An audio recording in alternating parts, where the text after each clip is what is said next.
Hello students, आज हम grammar का चैप्टर क्रिया करेंगे। इंग्लिश में क्रिया को हम वर्ब कहते हैं। किसी कार्य के होने या करने का बोध कराने वाले शब्दों को क्रिया कहते हैं। तो ये इसकी क्रिया की परिभाषा थी। जैसे हम बात करते हैं कि दादी जी रोज़ अखबार पढ़ती हैं, मयंक कलम से लिखता है, चीता तेज दौड़ रहा है। तो पढ़ना, लिखना, दौड़ना ये सब क्या है? ये क्रियाएं हैं, ये वर्ब है। अब पढ़ना, लिखना, दौड़ना में पढ़, लिख, दौड़ ये सब क्या है? मूल रूप है। तो मूल रूप को हम कहते हैं धातु। तो क्रिया के मूल रूप को हम धातु कहते हैं। अगर एग्जाम में अगर आ जाए कि धातु किसे कहते हैं, तो आपको यह लिखना है कि क्रिया के मूल शब्द को, मूल रूप को धातु कहा जाता है। और धातु से ही क्रिया का सामान्य रूप बनता है। जिसके द्वारा क्रिया की जाती है उसे क्या कहते हैं?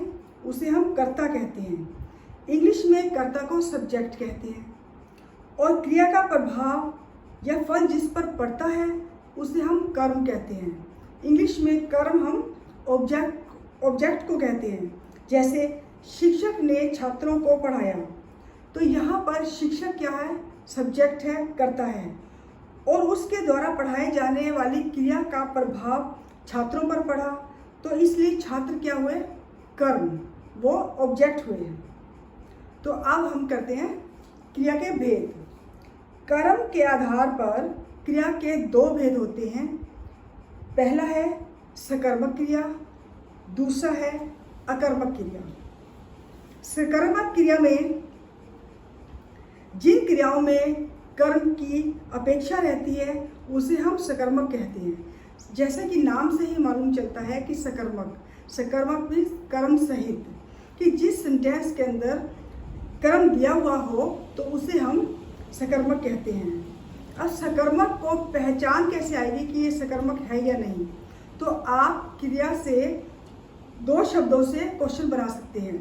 वो दो शब्द हैं क्या और किसे। इन दोनों में से किसी का भी अगर आंसर आपको मिल जाता है तो वो जो क्रिया है वो सकर्मक क्रिया कहलाएगी। तो सकर्मक क्रिया में तो कई बार जो है वैसे सकर्मक के दो भेद होते हैं, जैसे एकर्मक और द्विकर्मक क्रिया। एकर्मक क्रिया में एक कर्म होता है, द्विकर्मक क्रिया में दो कर्म होते हैं। वो कैसे? जैसे नेहा खाना खा रही है। अब खा रही है, क्वेश्चन बना के देखते हैं क्या खा रही है? खाना। तो हमें आंसर मिल गया। तो ये क्या हुआ? सकर्मक क्रिया। लेकिन इसमें आंसर सिर्फ एक मिला है तो इसको बोलते हैं हम एकर्मक क्रिया। अगर जब एक सेंटेंस के अंदर दो कर्म के आंसर मिल जाते हैं तो उसको बोलते हैं हम द्विकर्मक क्रिया। जैसे विद्या ने गरीब को रोटी दी। क्या दी? रोटी। किसे? गरीब को। इसमें दो आंसर मिल गए तो ये हो गया द्विकर्मक। तो सकर्मक क्रिया के दो भेद हैं, एकर्मक क्रिया और सकर्मक क्रिया। तो ये आप क्वेश्चन बना सकते हैं क्या और किसे से। अब ये सकर्मक क्रिया आपको समझ आ गया होगा। अब सेकंड उसका पार्ट है अकर्मक क्रिया। जैसा कि नाम से ही मालूम चल रहा है कि अकर्म यानी कि कर्म रहित, जिसमें कर्म नहीं होगा, ऑब्जेक्ट नहीं होगा, उसे हम अकर्मक क्रिया कहते हैं। अकर्मक की भी यही पहचान है कि दो जो क्वेश्चन बनाने हैं क्या और किसे से, अगर आपको किसी का भी आंसर ना मिले तो वो अकर्मक क्रिया कहलाता है। जैसे बाहर बारिश हो रही है। अब हो रही है लेकिन ऐसा जो है ना, बारिश हो रही है उसको हमने कर्म के अंदर नहीं जोड़ना, तो ये जो है वो अकर्मक है, वो सब्जेक्ट नहीं है। कहीं आप ऐसे सोच लो कि हो रही है, क्या हो रही है? वर्षा हो रही है, ऐसा नहीं। तो हो रही है या वर्षा होना इकट्ठा ही माना जाता है, इसलिए इसको हम अकर्मक क्रिया कहते हैं। अकर्मक क्रिया की परिभाषा है जिस क्रिया का फल कर्म पर न पड़कर कर्ता पर ही पड़ता है उसे हम अकर्मक क्रिया कहते हैं। तो इसके अंदर रोना, सोना, उड़ना, नाचना, डरना, रहना, अकड़ना, चमकना, मरना, उछलना, ये सब जो क्रियाएं हैं वो अकर्मक के अंतर्गत ही आती हैं।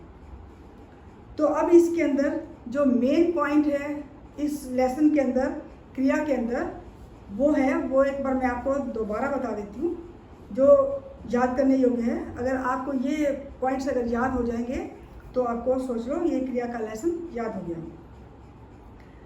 मेन पॉइंट्स हैं, काम के करने या होने का बोध करवाने वाले शब्द क्रिया कहलाती हैं।